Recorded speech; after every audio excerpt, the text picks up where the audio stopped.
السلام عليكم ورحمة الله وبركاته. الحمد لله رب العالمين، وأشهد أن لا إله إلا الله وحده لا شريك له، وأشهد أن محمدا عبده ورسوله صلى الله عليه وسلم. كل عام أنتم بخير. ها هو شهركم قد بدأ وهلالكم قد بدأ. أسأل الله عز وجل أن يجعله شهرا مباركا علينا وعلى المسلمين، وأن يتقبل مني ومنكم الصلاة والصيام والقيام، اللهم آمين. جئتك اليوم بحديث عن رسول الله صلى الله عليه وسلم، حديث في غاية الأهمية للصائم، لأنه يرتبط بأخلاق الصائم. خرج الإمام البخاري وأبو داود، واللفظ لأبي داود، عن أبي هريرة رضي الله عنه أن رسول الله صلى الله عليه وسلم قال: من لم يدع قول الزور والعمل به والجهل فليس لله حاجة أن يدع طعامه وشرابه، أو كما قال صلى الله عليه وسلم. حديث أصل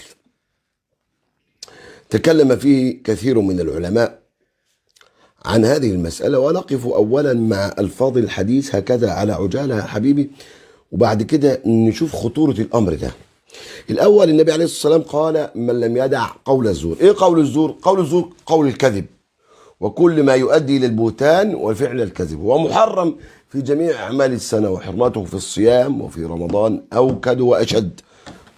والعمل به، ما ممكن يقول الكذب وما يعملش به، لا، ده بيقول ويعمل به، بالكذب، بالزور على إطلاقه. والجهل، الجهل هنا معناه السفاهة، وهو ضد الحلم، وهو ضد أن يكون المرء حليما في أفعاله في رمضان. فليس لله حاجة، أي إرادة، أي إن الله عز وجل لم يرد من العبد أن يضع الطعام والشراب فقط، ثم هو سيء الأخلاق، كذوب، سفيه. فليس الله عز وجل لم يأمره من أن يكون مانعا لطعامه ومانعا لشرابه ثم يأتي بهذه الأفعال.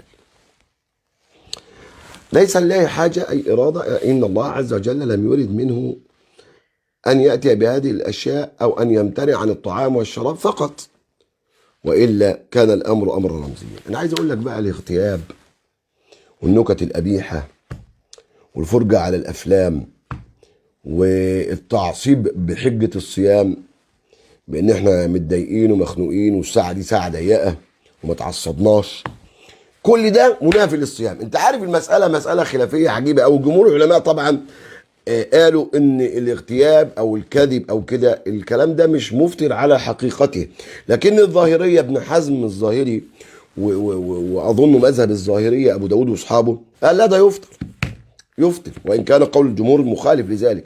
شوف شدة المسألة. قال لا، النبي قال فليس لله حاجة ان يدع طعامه وشرابه، يبقى الراجل ده فطر. لكن الجمهور كما قلت لك على خلاف ذلك. يبقى خاف على نفسك، خاف على صيامك، خاف على النهار اللي انت مش هتعرف تعوضه ابدا. انا بلاقي ناس صايمه يا اخوانا وكله كلامه كذب، بلاقي ناس صايمه وبترتشي، بلاقي ناس صايمه وعينه شغاله، بلاقي ناس صايمه وسبابه، بلاقي ناس صايمه ولعانه. كل ده بحجه الصيام، كل ده بحجة انه مبطل السجاير وقت الصيام وخلقه ضيق واحنا زهقانين وكفرانين وما تضايقناش، والساعة دي ساعة ضيقة، هم بيقولوها كده، والساعة دي ساعة ضيقة. ايه بقى الساعة الضيقة؟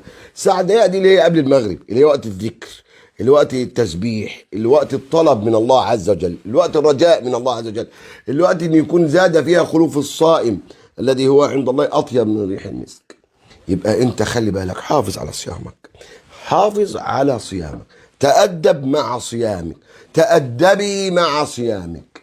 ما تخرجيش تفتني الناس في الشوارع وانت عامله انك صايمه، وانا لله وانا اليه راجعون.